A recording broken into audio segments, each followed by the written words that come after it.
Hello friends. स्वागत है आपका अपने यूट्यूब चैनल पर। फ्रेंड्स, आज आपकी वीडियो नीट 2020 के स्टूडेंट से रिलेटेड रहेगी। हाई कोर्ट का डिसीजन आया है नीट के एग्जाम पर। आप सभी को पता है कि नीट में फाइनल जब एडमिशन हो जाता है, काउंसलिंग चल रही है और फाइनल कुछ राउंड के स्टूडेंट्स का फाइनल एडमिशन हो चुका है। राउंड 1, राउंड 2 और ऑल इंडिया कोटा की बात करूँ तो मॉप अप राउंड। ठीक है। अब एडमिशन होने के बाद स्टूडेंट्स को प्रॉब्लम आती है फीस की, क्योंकि अगर मैं गवर्नमेंट कॉलेज की बात करूँ तो गवर्नमेंट कॉलेज की फी बहुत कम है, लेकिन प्राइवेट कॉलेजेस की बात की जाए तो प्राइवेट कॉलेज की फी बहुत ज्यादा है। तो स्टूडेंट्स क्या करते थे, बैंक से लोन लेते थे।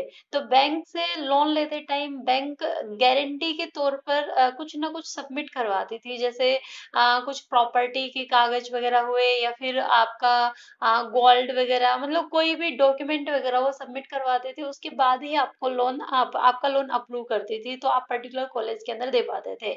अब वो चीज आपकी बंद कर दी गई है। राजस्थान का एक स्टूडेंट है जिसने हाई कोर्ट के अंदर पेटिशन डाली थी और उसका रिप्लाई आ चुका है फाइनली। उसके ऊपर फैसला आ चुका है कि अब बैंक ऐसा नहीं करेगा, अब बैंक कोई गारंटी नहीं देगा। ठीक है।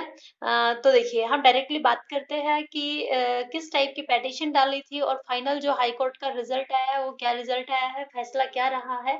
तो डायरेक्टली जो हाई कोर्ट का नोटिस है मैं डायरेक्टली वही ओपन करती हूँ। तो देखिए फ्रेंड्स, इससे पहले यदि आप मेरे चैनल के ऊपर नए हैं तो चैनल को सब्सक्राइब करना ना भूलें, क्योंकि आपके एग्जाम से, आपकी रिजल्ट से जो भी रिलेटेड अपडेट होती है वो सबसे पहले आपको मेरे चैनल के ऊपर अवेलेबल मिलेगी। तो फ्रेंड्स, ये है आपका high court of judicature for Rajasthan at Jodhpur. तो आप देख सकते हैं ये रिट पेटिशन नंबर है। ठीक है। डायरेक्टली हम बात करते हैं। Deepesh Singh Beniwal son of late Shri Yashpal Singh Chaudhary, इनने ये पेटिशनर है। और कहाँ कहाँ आपका ये गया है इसका पूरा एड्रेस दिया है। ठीक है। मैं डायरेक्टली नोटिस की बात करती हूँ। ये आपका नोटिस है। क्या दिया है आपका इस नोटिस के अंदर? Honourable mister justice Sangeet Lodha, honourable mister justice Rameshwar Vyas. ठीक है। ये जस्टिस थे। तो issue notice of the stay application also. Notices are made returnable on 8th of January 2021. Be given the stay to the petitioner for service upon the respondent. It will be the responsibility of the petitioner to get the notices served before the next date of hearing. Next date भी दी है। अच्छा, आगे दिया है in the meanwhile and until the next date the respondents number 6 to 13 are restrained for insisting upon furnishing of the bank guarantee by the students who are granted admission to MBBS course pursuant to NEET UG medical or dental admission counseling 2020 MBBS or BDS. However, the institute shall be at a liberty to direct the student admitted to furnish bond towards the fee of 3.5 years in lieu of the bank guarantee.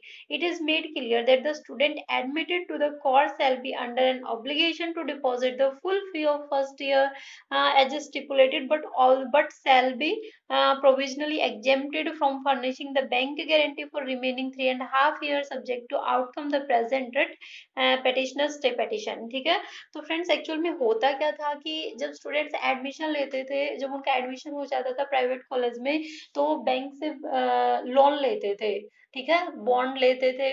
तो उस time क्या होता था कि students ने ले लिया, लेकिन काफी बार ऐसा होता था कि स्टूडेंट्स 1 ईयर करने के बाद उनका कहीं गवर्नमेंट में एडमिशन हो जाता है तो वो छोड़ देते थे।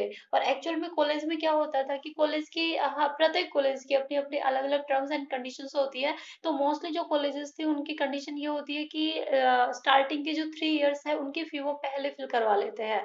तो अगर वो फी पहले फिल करवा लेते हैं और बैंक गारंटी के थ्रू आए हैं और स्टूडेंट अगर 1 साल बाद जैसे मान लिया जाए कि स्टूडेंट ने प्राइवेट कॉलेज में एडमिशन ले लिया, लेकिन नेक्स्ट ईयर वो फिर से ट्राई कर रहे हैं और उनका गवर्नमेंट, उनके अच्छे मार्क्स आ गए और गवर्नमेंट में सिलेक्शन हो गया, तो स्टूडेंट्स क्या करते हैं, वो प्राइवेट कॉलेज छोड़ के और गवर्नमेंट के अंदर चले जाते हैं ताकि उनकी फीस भी कम लगे और अब उनका कॉलेज भी उनका अच्छा हो।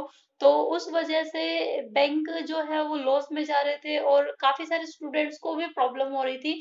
स्टूडेंट्स को ऐसा प्रॉब्लम हो रही थी कि भई हमने जैसे डॉक्यूमेंट्स वगैरह अगर प्रॉपर्टी के डॉक्यूमेंट्स वगैरह सबमिट करवा दिए, तो स्टूडेंट्स को प्रॉब्लम हो रही थी कि वो उनका जो दूसरे कॉलेज में एडमिशन हुआ है, गवर्नमेंट में एडमिशन हो गया, अगर 1 साल वो ड्रॉप करते तो ये उनको बेनिफिट हो जाता, लेकिन अब फिर 3 इयर्स की भर्ती तो वहाँ प्रॉब्लम क्रिएट हो रही थी। इस वजह से स्टूडेंट्स ने हाई कोर्ट के अंदर अपनी पिटीशन डाली थी और उसका फाइनल रिजल्ट आ चुका है।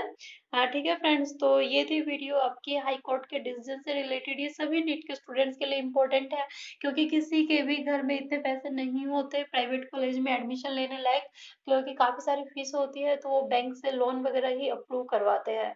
तो ये सभी नीट स्टूडेंट्स के लिए और उनके पेरेंट्स के लिए इम्पोर्टेंट इन्फॉर्मेशन है। तो फ्रेंड्स, अभी भी अगर कोई आपको डाउट होता है तो आप नीचे कमेंट बॉक्स में कमेंट कर सकते हैं। अगर आपको मेरी वीडियो पसंद आती है तो लाइक एंड शेयर जरूर कीजिएगा। Okay, thank you friends.